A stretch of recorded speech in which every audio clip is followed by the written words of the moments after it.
భక్తులు కోరిన కోరికలు తీర్చే కొండంత దైవం చిలుకూరు బాలాజీని దర్శించుకున్నారు. తెలంగాణ రక్షణ సేన అధ్యక్షులు కల్వకుంట్ల కవిత తెలంగాణలో రైతులు ఇబ్బంది పడుతున్నారని, వారి సమస్యలు తీరేలా ప్రభుత్వానికి బుద్ధి తేవాలని బాలాజీని వేడుకున్నట్లు కవిత తెలిపారు. జెండా పండుగ కార్యక్రమంలో భాగంగా చిలుకూరు బాలాజీని దర్శించుకున్నారు. రైతు సమస్యలు పరిష్కరించే శక్తిని భగవంతుడు టీఆర్ఎస్ కు ఇవ్వాలని బాలాజీని వేడుకున్నట్లు కవిత తెలిపారు.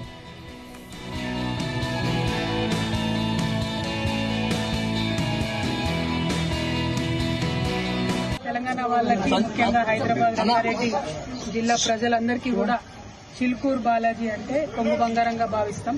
ఇక్కడ వచ్చి కోరిన కోరిక తీరనటువంటి వాళ్ళు లేరని చెప్తాం. మరి వాళ్ళ తెలంగాణ రక్షణ సేన ఆధ్వర్యంలో మా నాయకులు అందరం కూడా కలిసి జెండా పండుగ నిర్వహించుకునేటటువంటి సందర్భంలో చిలుకూరు బాలాజీ వారి ఆశీర్వాదం తీసుకోవడానికి ఇక్కడికి వచ్చినాం. మరి కొత్తగా ఈ రాష్ట్రంలో వచ్చినటువంటి ఒక రాజకీయ పార్టీగా ప్రజలకు మంచి చేసేటటువంటి శక్తి దేవుడు మాకు ఇవ్వాలని మేము మనస్ఫూర్తిగా కోరుకున్నాం. మరి చిలుకూరు బాలాజీ గారి దయ వల్ల ఖచ్చితంగా తెలంగాణ రాష్ట్రంలో ప్రజల పక్షాన నిలబడి ప్రజలకు మంచి చేసే విధంగా కొట్లాడతాం. మా నాయకులకు, మా కార్యకర్తలకు అందరికీ కూడా ఆ శక్తి రావాలి, మా పార్టీకి బలం రావాలి. దానివల్ల ప్రజలకు మంచి జరగాలని మనస్ఫూర్తిగా కోరుకుంటున్నాం. ఇవాళ రాష్ట్రంలో అనేక పరిస్థితులు గమనిస్తున్నాం. రైతులు బాగా తీవ్రమైన ఇబ్బందుల్లో ఉన్నారు.